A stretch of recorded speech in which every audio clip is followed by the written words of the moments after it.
So the first step to making an anthotype is to create an emulsion. And we're going to create some emulsions using different ingredients. And so I have some blackberries that I picked this afternoon. They're not in the best of shape. They're a bit squished, but that's okay because I'm gonna put them in the blender and really squish them. Then I also have some beets. Look at that lovely magenta color in there. These are roasted beets that I bought in the supermarket, and so they have a little bit of juice in there as well. Then there's some spinach. I'm going to create an emulsion using some spinach, and we're going to mix these ingredients with a little cheap vodka.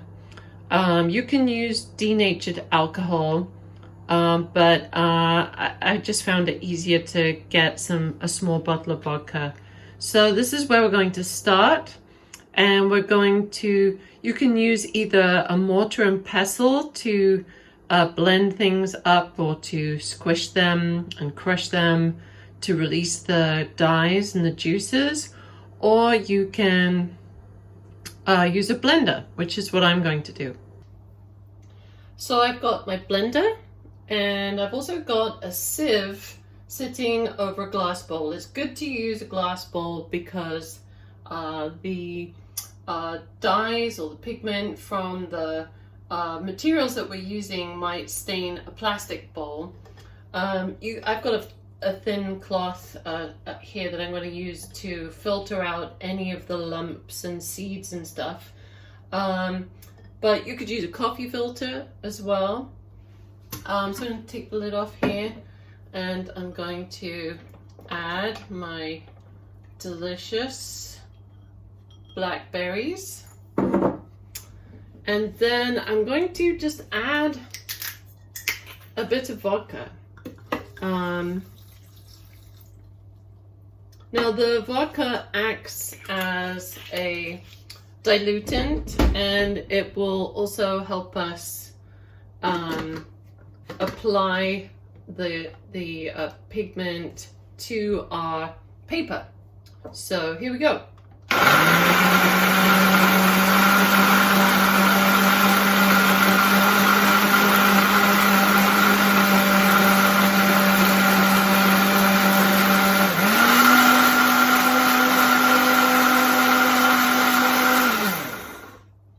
That looks nice and liquefied, so I'm going to pour it into this cloth. That looks delicious. Okay. What I'll do is pick up the cloth and wring it. Wring all that moisture out. And you can see there's an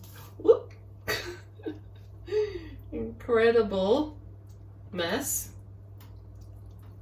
but some incredible color coming out of this cloth. Now hopefully some of the seeds are dripping in here, but hopefully the sieve will catch them all, and we'll have a nice clear liquid underneath.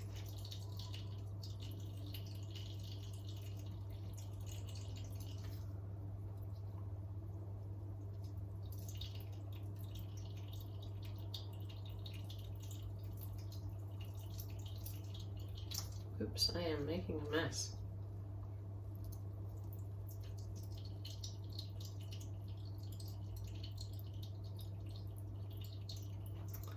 Looks like a bloodbath in here.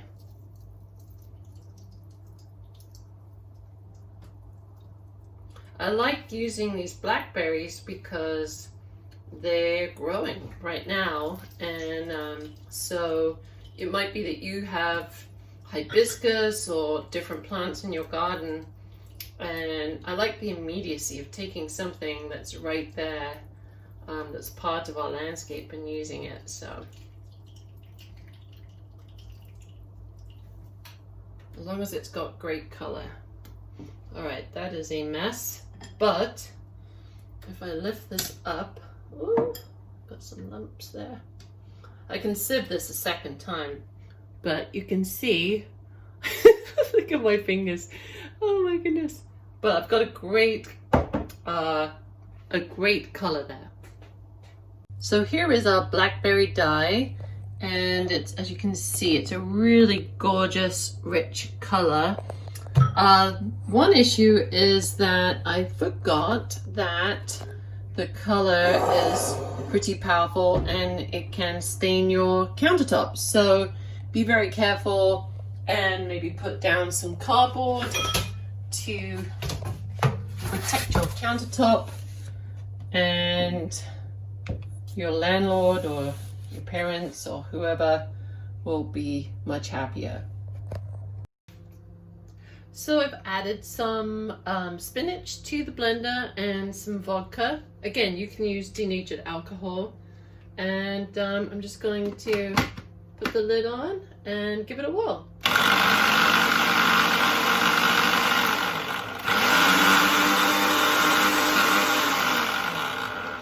Might need to pause it.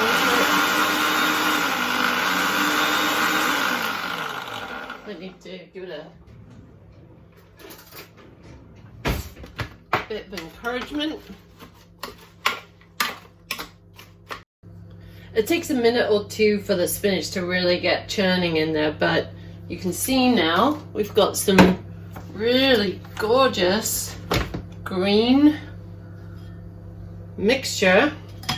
And so I'm going to pour this into my strainer, and hopefully we'll get some lovely pigment out of here. And I'm going to pick it up and kind of encourage it through. Hopefully I won't make quite such a mess as before. But look at that. Wow. That is really green. Lovely. Got more than enough here. I'm just gonna finish with my beets. Now they also have a very magenta color, but well, it's interesting to try out different materials to see how they respond to the light. It's not always the same. Just a little bit more.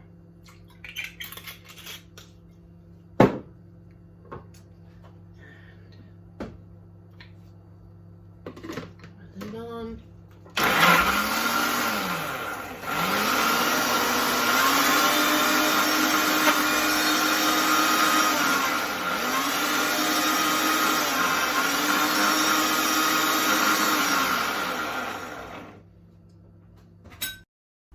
So now I've got 3 bowls of really gorgeous color to start coating the paper with.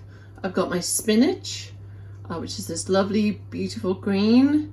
And then over here I've got my beets, which is a kind of like sort of warm magenta. And then really intense over here I've got the blackberries, which I'm excited to see how that looks. So I'm ready to get started to coat the paper. So I have some nice, fairly heavyweight watercolor paper I'm going to use. This is a nice modest size, but you can work in different kinds of materials, and you can also work on a much larger scale too. And I have a nice foam brush here. You can use pretty much any kind of brush, but I like the foam brushes because they sort of apply things evenly. And I'm going to apply some of the blackberry mixture, and I'm going to just go across the paper and try and, now it's just fine to leave brush strokes if that's interesting to you, but I'm going to try to sort of build it up across the paper.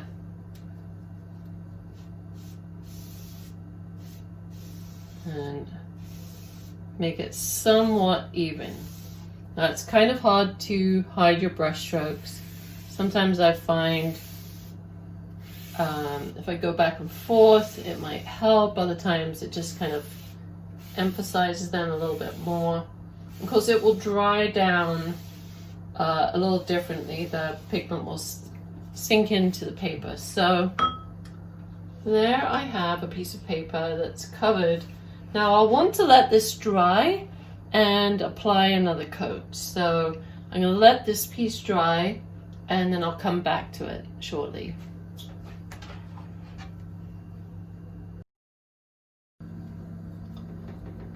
So now I'm applying some of my spinach mixture. It's got this lovely green. Try not to sort of hold it with your fingers because you'll leave fingerprints.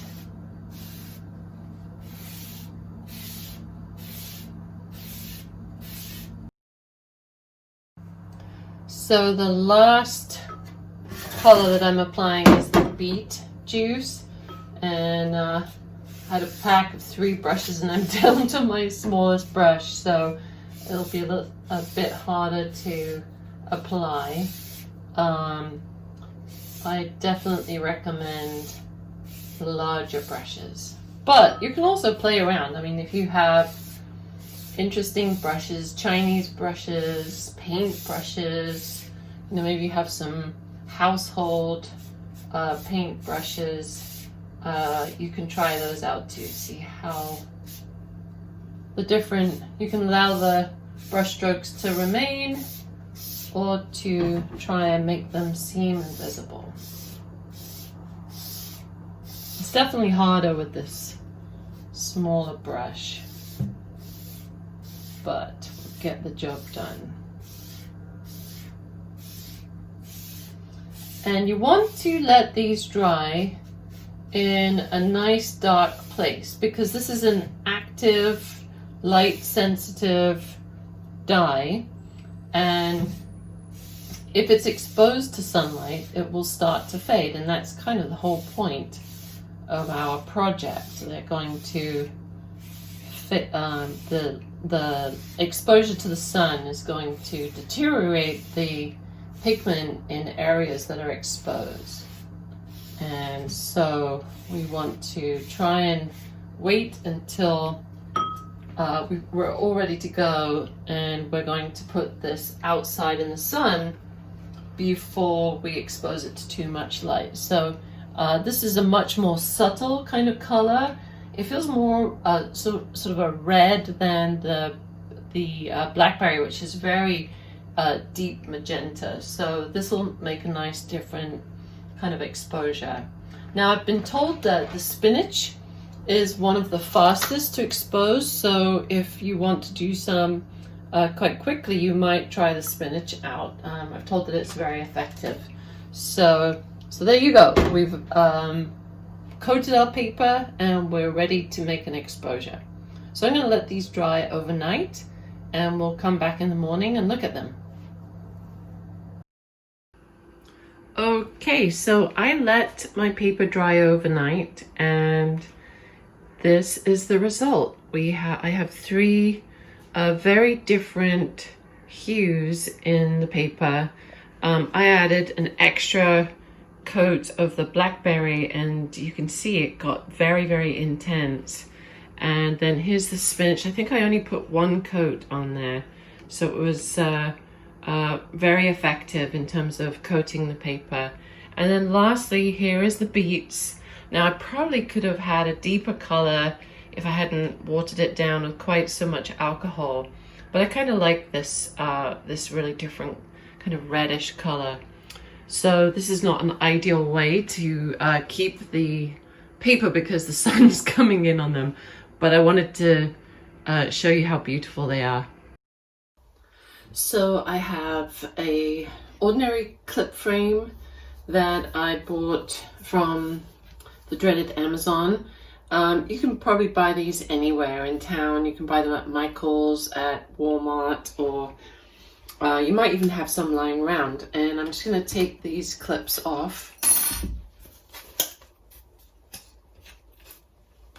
And I can either reuse the clips, or if I want to, if I need a bit more leeway, I can use some binder clips. So that's a great option. Okay, so I'm going to take the top off and get my spinach infused paper and set it in the frame. And then I'm just going to take a couple pieces of lavender. This is lavender that is growing outside my mom's bedroom window.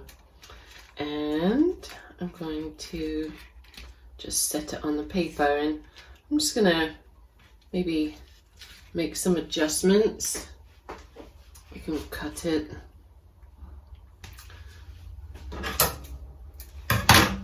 And just make a simple composition for now.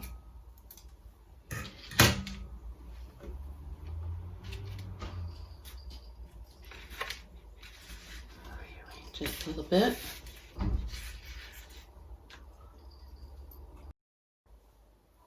So I'm arranging everything so that I can have a clip at the top and a clip at the bottom. I just want to get that. I want a nice tight contact as much as possible. So I may have to, it might be that I have some clip marks in this case. Or I might be able to just reuse these right now. Yeah, I think with the clips top and bottom, I've got a nice contact there. And now I can go ahead and use these smaller ones on the side. I've seen some prints where the clips themselves actually become a feature of the image. So, okay, so I have my frame ready to go out in the sun. So I'm going to find a nice bright sunny spot to put this and give it a nice long exposure.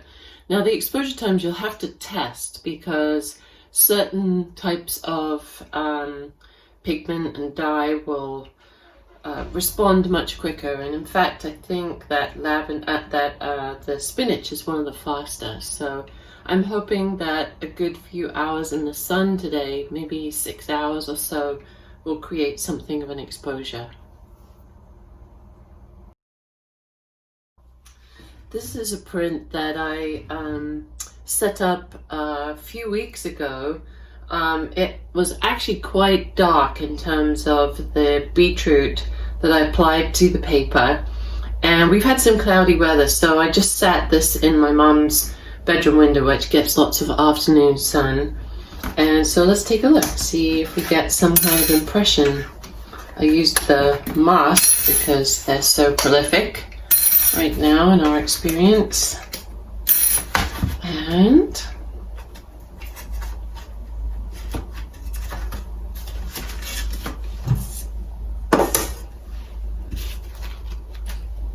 there it goes. So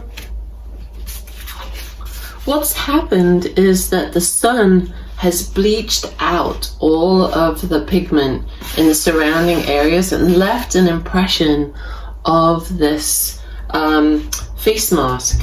And so it's taken quite a while to accomplish, and so much depends on the weather and humidity and things like that. But you can create a really gorgeous print with the simplest materials. And I think what I love about this is how you can kind of bring in elements of your environment, respond really directly, and use materials that you have on hand. And I think it would be great for you guys to make a sort of rather extensive semester-long series of these. So that's the goal. So get to work, because we've got many weeks ahead of us and lots of work that you can accomplish in that time.